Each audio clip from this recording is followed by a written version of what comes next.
All right, thanks, guys. A dramatic Super Tuesday, too. Donald Trump locking in his spot as the front runner as Kasich wins his first state in Ohio, as the guys were just telling us. And Marco Rubio, he is officially done. While it is not God's plan that I be president in 2016 or maybe ever, and while today my campaign is suspended, the fact that I've even come this far is evidence of how special America truly is. I want to congratulate Marco Rubio on having run a really tough campaign. He's tough, he's smart, and he's got a great future. He's got a great future. Is a contested convention now the only way forward for the GOP? Let's ask our political panel, Democratic strategist Jessica Tarlov, along with Mike Huckabee's former advisor, Hogan Gidley, and we have David Bossie, the president of Citizens United. Thank you so much all for being with us very early. Yeah, good morning. Super Tuesday, too. Good morning, Jessica. All right, well, the earrings tell me a lot. She's wearing Hillary Clinton earrings this morning. We know who you're voting for. Let me ask you about the contested convention. Let's talk about the GOP first, because we've seen a lot of changes last night with Kasich winning Ohio. Right.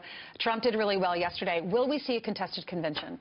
I think it's certainly possible, but I find quite amazing that anyone is saying anything but this was a really good night for Donald Trump. You know, he lost Ohio, but it's 66 delegates. I think it's not going to decide this race. John Kasich has no path to nomination. Well, it could decide. I mean, 66, it really does matter when you're looking at the total. It does matter when you're looking at the total, but blowing it up is the story of the evening. I think what you want to talk about is the anti-Trump forces there, and that they consolidated around Kasich and the independent voters that might have voted for Bernie Sanders and then switched to vote against Donald Trump.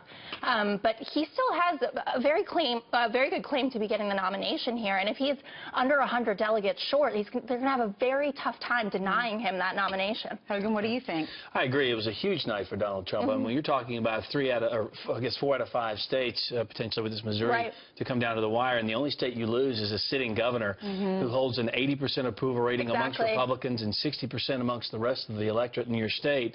It's a big night for a man who has had millions and millions of dollars spent against him in negative advertising over the last few weeks in those states. Nothing more than a big success for Donald Trump. No doubt he's done really well, but does that still mean that going into the convention we could see a contested convention?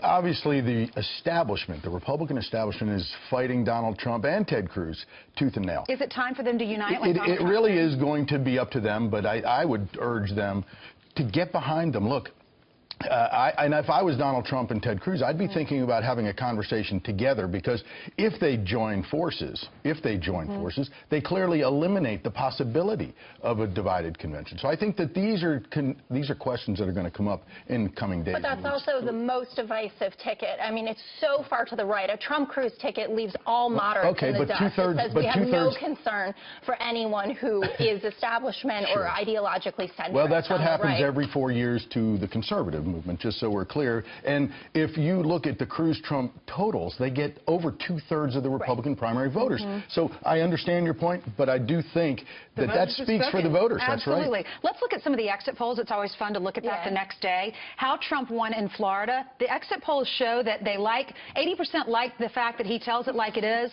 75% like that he's not part of the establishment, 56% say that they are feeling betrayed by the GOP, and 52% say that he can bring needed change. Right. And why do they feel betrayed by the GOP? We fought tooth and nail to get them in the House. We fought tooth and nail to get Republican majorities in the Senate.